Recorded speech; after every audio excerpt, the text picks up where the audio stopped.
All right, so we have here a student that is enrolled in a particular section. Right, let's enroll another one, but before we do that, let's return this student that we just enrolled in that particular section. Let's do that, right, instead of returning null. So let's restart that.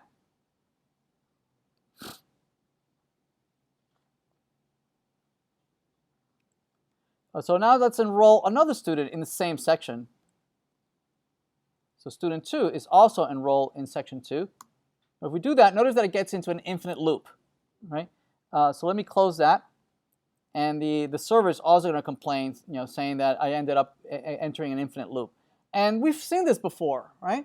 And the reason for this is that you're asking me to convert this student into a JSON representation, but the student representation is of type student, which has a list of sections. That means that while I am converting the student's ID, first name, last name, social security number, blah, blah, blah, all that information, I also need to convert the array of sections.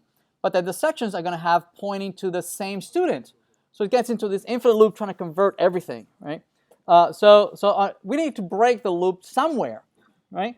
And it's up to you which one you want to break it, right? You want to break it where it's least useful, right? What is the most common use case is that me as a student, I want to see my sections. Perhaps it's less interesting looking at the sections and then asking for the students that are in that section. So I'm going to go into the sections and I'm going to disable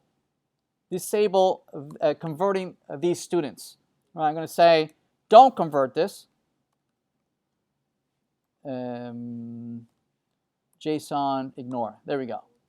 Right, meaning, yes, when you list the students, I also want to see the sections that they are enrolled.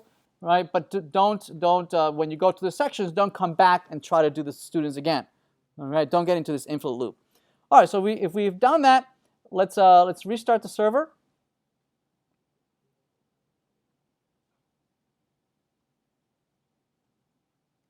And so we had enrolled, what was it? Localhost 8080.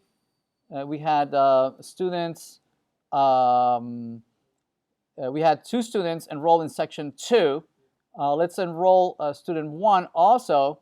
Student 1, enroll them also in the other sections. Sections 1. Right? They were enrolled in 2. Now we're enrolling also in 1. Let's do that.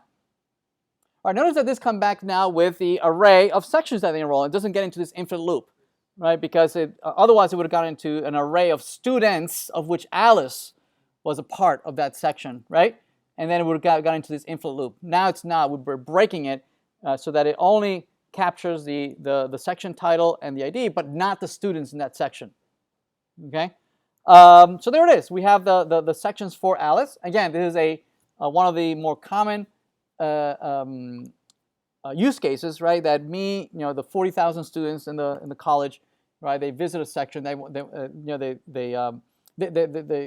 go into their Blackboard and see all the sections that are enrolled. That's a very common.